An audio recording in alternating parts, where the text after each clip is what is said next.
to the Times Record News Brew Review, where weekly we tell you whether you should drink a beer or whether you should stay far away from it. We are your hostesses with the mostesses, Chris Collins and Orlando Flores, for the Times Record News. This week we will be reviewing the Lone Pint Brewery Gentleman's Relish, which may be the worst name for a beer in history. Yeah, especially when you find out what that means. So, and we did some research on this beer shortly after buying it. It is named after a usual British snack of anchovy paste on toast. Doesn't sound appealing, So, especially when you're talking about a beer. it is a brown ale. Poor name choice.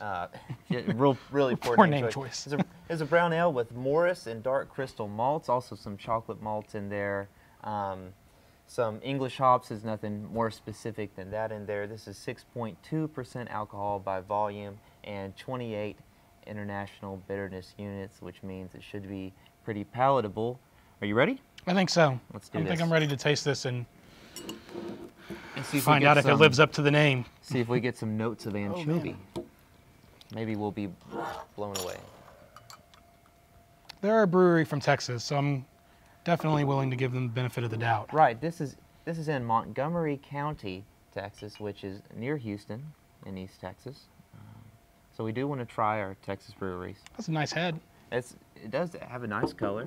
It's a nice carbonation and a nice tan head. The color here is what kind of woody black kind of, or brown kind of colored. Yeah, it definitely lives up to the brown ale name.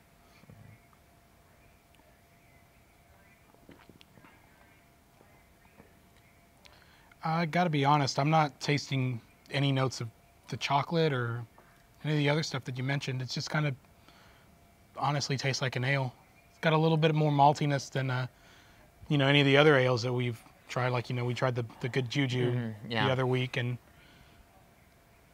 well, it does have a good aroma. I mean, it's not really a brown ale aroma, but which are not known for being very aromatic in the first place. Yes. But it does have a nice clean smell to it. A clean finish. I actually am getting a little bitterness and maybe a little bit of coffee and dark chocolate, maybe. I can smell the coffee now. I don't know if it was just some sweetness. Yeah. This isn't a bad beer. I'm smelling it, getting it. Yeah, it's kind of towards the bottom. I don't know if maybe it was just the head that wasn't letting me get it, or. I think this is a little more complex than you're giving it credit for, Orlando. The more that I finished sipping on that, I think the better it got. Mm-hmm. Yeah. So yeah, that was actually a lot better than what I was thinking it was going to be. Mugs up? Mugs up for me.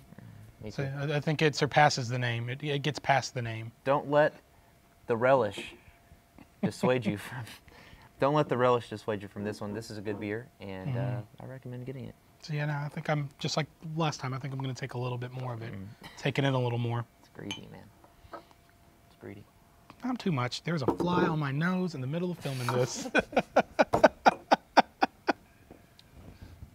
Boring beer off camera. Where is it going? Who knows? I got to be honest though. Like they're literally like that first half of drinking that I didn't get anything.